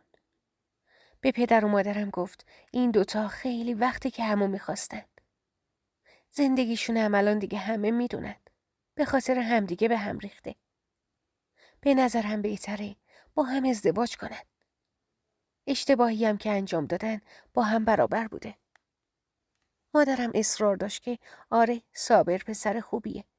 بیا باهاش ازدواج کن که حرف و حدیث مردمم تموم شه بره. پدرم هم حرفی نداشت. گفت خودت میدونی و زندگیت. اون بار ما دخالت کردیم. با کسی که نمیخواستیش ازدواج کردی شد این بار به ما ربطی نداره. خیلی تو دلم مونده بود که صابر رو کنف کنم. دیگه واقعا نمیخواستمش. دغل‌باز بود. من اون زمان سن و سالی نداشتم. تشنه محبت بودم و اینطوری شد که گول صابر رو خورده بودم. هنوز هم توی همون بقالی کوچیک کار میکرد. شاگرد بود. هنوزم نتونسته بود بره تو بانک کار کنه. مریمم که گفته بود فقط بحث سیمین نیست. چند باری دیدمش. اما برای اینکه کنفش کنم گفتم باشه بیایید حرفامونو بزنیم تا ببینیم چی میشه. صابر مثل این پسرای آفتاب مهتاب ندیده یه سر به زیر اومد خونمون.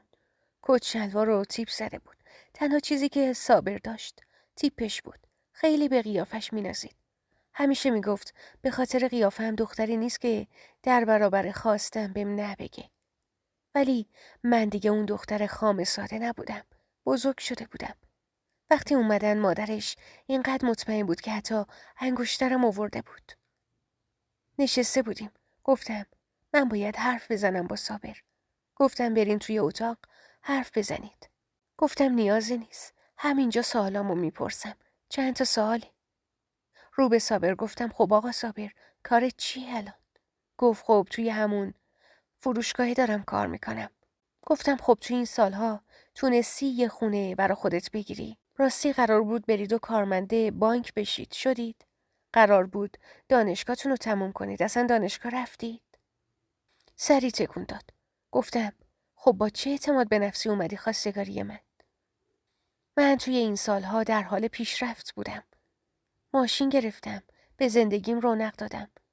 حتی اگه بخوام میتونم برای خودم خونه جدا بگیرم. شما چی کار کردید؟ این حرفا عقده شده بود تو دلم. مدام با خودم تکرار کرده بودم که اگه یه روز به عمرم مونده باشه اینا رو به صابر بگم و حالا موقعیتش پیش اومده بود. مامانش خشکش زده بود که گفتم من دیگه حرفی ندارم. جوابم نه هستش. اگه مامانم بهتون قولی داده از طرف خودش بوده نه من. شما بهتره دنبال موردی باشید که در حد و اندازتون باشه.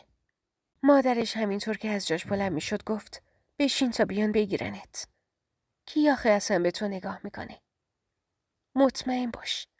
اما صابر من بهش نه نمیگن. گفتم اختیار دارید. هر کاری دوست دارید انجام بدید. میگفتم اگه تا ابد ازدواج نکنم اولا باید با کسی ازدواج کنم که دوستش دارم. دوما باید با کسی ازدواج کنم که آدم باشه. قرار نیست خودم رو بیچاره کنم. دیگه به ازدواج فکر نمی کردم.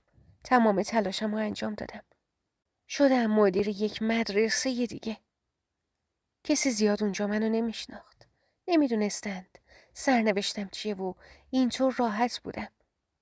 به همم گفته بودم مجردم. با معاون مدرسه حسابی رفیق شده بودیم.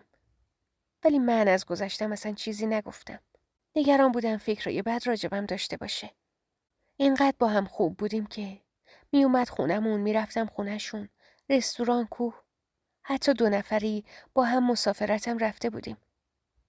ولی نذاشته بودم قضیه جداییمو بفهمه. خیلی سخته یه دوره بزرگ از زندگیت که پر از خاطره های تلخ و شیرینه رو به بهترین دوستت نگی. یه چند وقتی بود خواهرش و مادرش به بهانه هایی می اومدند تو مدرسه و می دیدنش. حتی برام مادرش یه بار سوغاتی آورد. من قصد و نیتشون رو نمیفهمیدم. یه روز که آخرای کارمون بود و قرار بود دیگه زنگ آخر بخوره گفت میگم تو امید ما رو دیدی؟ من امید رو دیده بودم. چند باری اومده بود دنبالش. داداشش بود، خوشتیپ بود و چشمگیر. ولی خودمو زدم اون راه و گفتم نه، امید کیه؟ گفت داداشمه دیگه. سن و سال خودته. لبخند زدم و گفتم آهان آره، خدا نگهش داره براتون. گفت واقعا خدا نگهش داره برامون.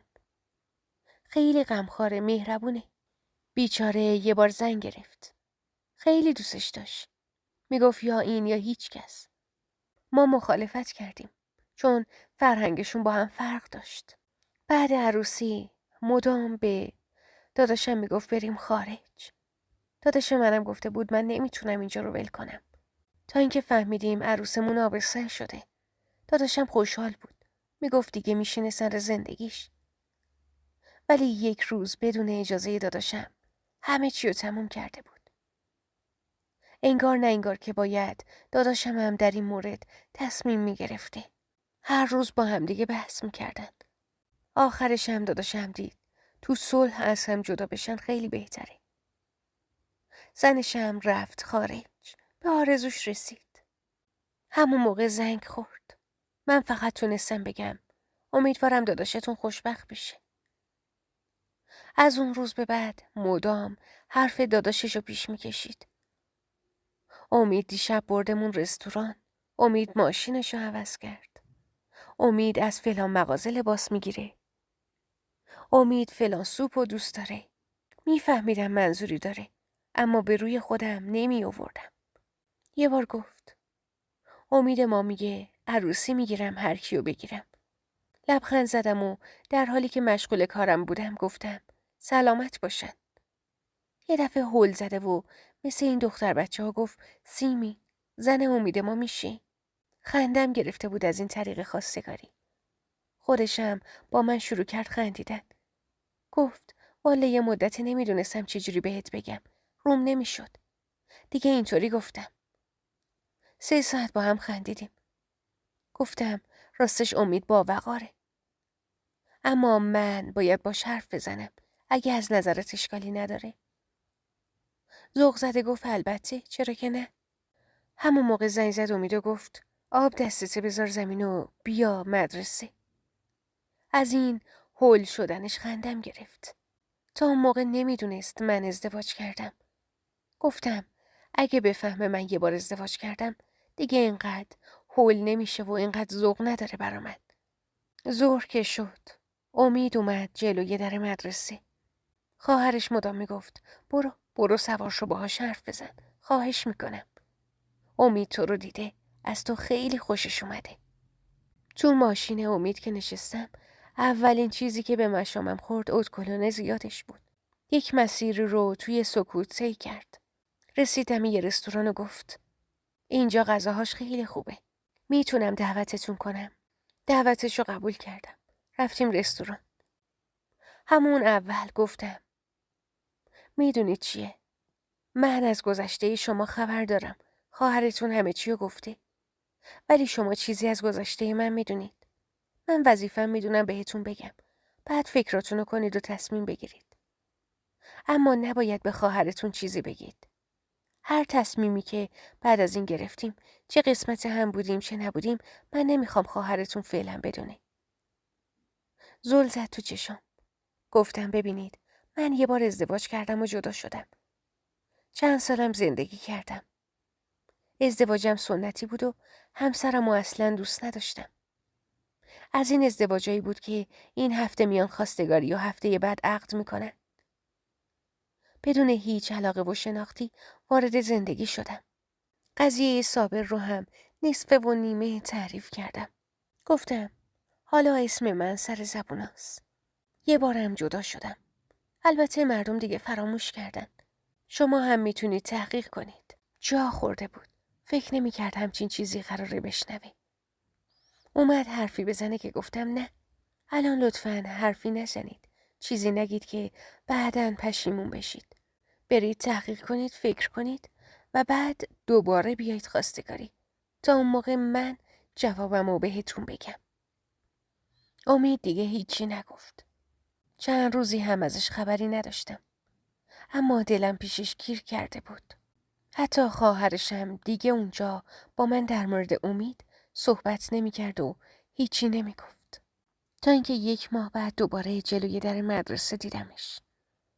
گفت میخواد با هم حرف بزنی. رفتیم دوباره همون رستوران و شروع کرد حرف زدن. گفت من فکر کردم. تحقیق کردم. از شما خیلی خوشم اومده. هر چیزی هم که در گذشته بوده به خاطر خامی شما بوده. اما شما باید چیزی از زندگی من بدونید که حتی خواهرم هم نمیدونه. اونم این که همسرم دخترمون رو نگه داشت. و بعد از اینکه دنیاش آورد ما از هم دیگه جدا شدیم. من نذاشتم اینو کسی بفهمه. همسرم اینقدر به دخترمون وابسته بود که اونو همراه خودش بردش خارج. الانم کسی نمیدونه. اما ممکنه یه روزی دخترم برگرده. من یه دختر دارم. وا رفتم. گفتم یعنی اینو از خانوادتون قایم کردید؟ گفت آره. چون دخالت میکردن و نمیذاشتن که من از همسرم جدا بشم. میگفتن نگهش دار تو این زندگی. نذار بره خارج. اما من اینقدر بهش علاقه من بودم که راضی شدم جدا شه و بره هر جا که دلش میخواد. هر طور دوست داره زندگی کنه. جواب دادم. هنوزم دوستش داری؟ گفت نه، الان 10 سال گذشته. ولی اون موقع خیلی دوستش داشتم. چند بار دیگه با امید حرف زدم. بیرون رفتیم. حتی با هم دیگه کوه رفتیم. تا تونستم امید رو بشناسم. آدم خوبی بود. منطقی و عاقل بود. و اینطور شد که من بله دادم. اومدن خواستگاری. به مادرش اینها واقعیت این که من چند سالی با همسرم زندگی کردم رو گفته بود. خانوادش هم حرفی نداشتند. بعدش توی سکوت کامل بدون هیچ جشنی رفتیم محضر رو عقد کردیم و زندگیمون رو شروع کردیم. امید رو دوست دارم. آدم خوبیه. تا اینکه همسرش برای اولین بار گویا واقعیت رو به دخترشون گفته بود. دخترش هم بعد 11 سال زندگی کنار مادرش تصمیم میگیره پدرش رو ببینه. و این راز برملا میشه که امید یک دختر داره. همه اینو میفهمند. موقعی که دختر امید برگشت اینجا تا کنار ما و با ما یک مدتی رو سپری کنه، دختر من تازه 2 ماهش بود. تازه دنیا اومده بود. و من تازه اونجا بود که فهمیدم امید یک چیزی رو به من الکی گفته. راستش رو نگفته. این دختر از خیلی قبل میدونسته که امید پدرشه. حتی امید میرفته خارج و اون رو میدیده. با هم مسافرت رفته بودند. با امید بحث کردم که چرا راستشو به من نگفتی؟ اما خب فایده ای نداشت. متاسف بود و گفت چون دوست داشتم و نمیخواستم از دستت بدم. در نهایت دخترش اومد و زندگیش رو با ما شروع کرد. تنها قسمت سخت ماجرا همین بود. سازش با دختر امید. کلاً انگار با من لج بود و فکر میکرد من جای مادرش رو گرفتم. الان که چندین سال از اون ماجرا میگذره همه چیز عادی شده. دختر امید دانشگاه میره. دختر من دیگه بزرگ شده. زندگیم روال و عادیه. من شادم. همین که به امید علاقه دارم و با علاقه دارم باش زندگی میکنم. برام یک دنیاییه. ممنون که تا انتهای داستانم رو شنیدید. خب عزیزای من، ممنون که همراه هم بودید. تا یه داستان دیگه شما رو به خدا میسپارم.